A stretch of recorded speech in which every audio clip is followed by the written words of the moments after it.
Hello everyone, welcome to mobile বাজ। আজকে আমি কথা বলবো টেকনোর আপকামিং স্মার্টফোন টেকনো প্রোভা 5 এই স্মার্টফোনটি নিয়ে। এই স্মার্টফোনটির ধারণা করেছে হচ্ছে 18 থেকে 20,000 টাকার আশেপাশে বাংলাদেশ মার্কেটে লঞ্চ হতে পারে। প্রোভা সিরিজের ফোনগুলো যদিও বাংলাদেশ মার্কেটে লঞ্চ হতো না, বাট প্রোভা 4 থেকেই বাংলাদেশ মার্কেটে প্রোভা সিরিজগুলো লঞ্চ হতে যাচ্ছে। তো এটা একটা বেটার বিষয়, কারণ প্রোভা সিরিজের ফোনগুলো কনফিগারেশন এবং ফিচার্স এবং ডিজাইনের দিক থেকে বেশ অসাধারণ হয়ে থাকে। তো টেকনো প্রোভা 5 এই স্মার্টফোনটিতে আমাদেরকে কী অফার করছে এবং 18 থেকে 20,000 টাকা বাজেটে আমাদের কাছে কতটা ভ্যালু ফর মানি হতে পারে, পুরো ভিডিওতে সেটি নিয়ে আলোচনা করব। তাহলে ভিডিওটি শুরু করা যায়। প্রথমে যদি এই স্মার্টফোনটির ডিজাইন এবং বিল্ড কোয়ালিটি নিয়ে কথা বলি, তাহলে দেখতে বেশ অসাধারণ এবং গেমিং টাইপের একটা ভাইব দিবে এই স্মার্টফোনটির ব্যাক লুকটি, এবং ক্যামেরা মডেলটিও দেখতে বেশ অসাধারণ। ডুয়াল ক্যামেরার সাথে একটি এলইডি ফ্ল্যাশ ইউজ করা হয়েছে ডান দিকে, যেটি দেখতে বেশ সুন্দরই মনে হচ্ছে। এই স্মার্টফোনটির ফ্রন্টে একটি ডট নচ ডিসপ্লে সহ সাজানো হয়েছে, জিন বেজেলেও দেখতে বেশ সুন্দর। এই স্মার্টফোনটির পুরুত্ব থাকছে 9 মিলিমিটার, বেশ একটু মোটাসোটা এই স্মার্টফোনটি, বাট হাতে বেশ মানানসই। ফোনটি পাওয়া যাবে বেশ কিছু কালারে, মিসে black, ever gold, hurricane blue, free fire edition কালারে, অর্থাৎ এই স্মার্টফোনটি গেমিং টাইপেরই হতে যাচ্ছে। এরপরে যদি এই স্মার্টফোনটির ডিসপ্লে নিয়ে কথা বলি, তাহলে স্মার্টফোনটির ডিসপ্লেতে ইউজ করা হয়েছে 6.78 ইঞ্চির একটি আইপিএস এলসিডি ডিসপ্লে, যেটি 120Hz রিফ্রেশ রেটের সাথে 580 নিটের ব্রাইটনেস থাকছে। ডিসপ্লে রেজলিউশন থাকছে 1080x2460 পিক্সেল।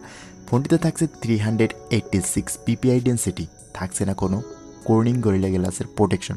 তো ওভারঅল এই বাজেটে এলসিডিটা কেমন জানি একটু বেমানানি মনে হয়। এখানে অবশ্যই অ্যামোলেড ডিসপ্লে প্রোভাইড করা উচিত ছিল, 5 ওয়াল কাটাইট দেওয়ার সাথে এখানে অ্যামোলেডটা প্রোভাইড করা উচিত ছিল।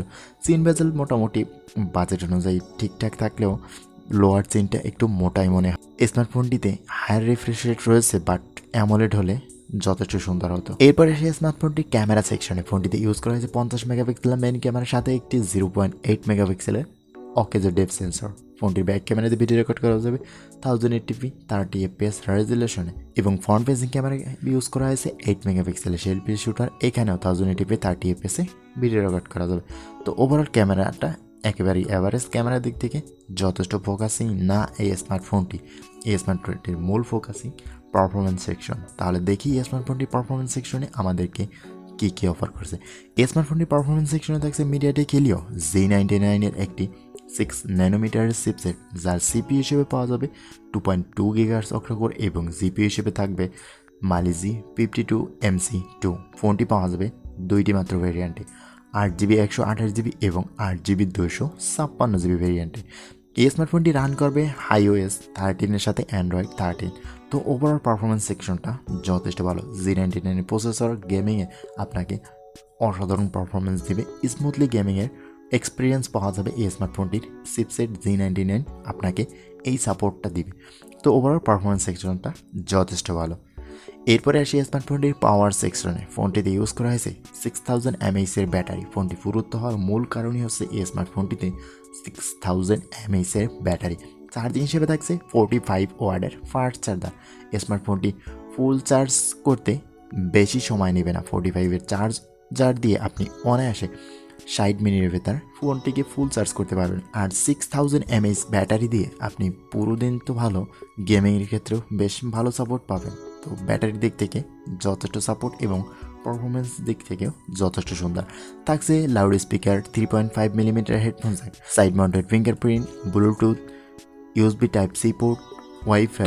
ওভারঅল এই স্মার্টফোনটি সব দিক ঠিক থাকলেও ডিসপ্লের দিক থেকে এবং ক্যামেরার দিক থেকে যথেষ্ট ঘাটতি থাকছে।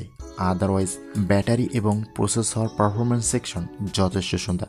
তো আপনার কাছে এই বাজেটে এই স্মার্টফোনটির আদার্স দিকগুলো নিয়ে কী ধারণা অবশ্যই কমেন্ট করে জানাবেন। আজকে ভিডিওটি এই পর্যন্তই, কথা হবে নেক্সট কোনো ভিডিওতে। ততক্ষণ পর্যন্ত ভালো থাকবেন, সুস্থ থাকবেন। আল্লাহ হাফেজ।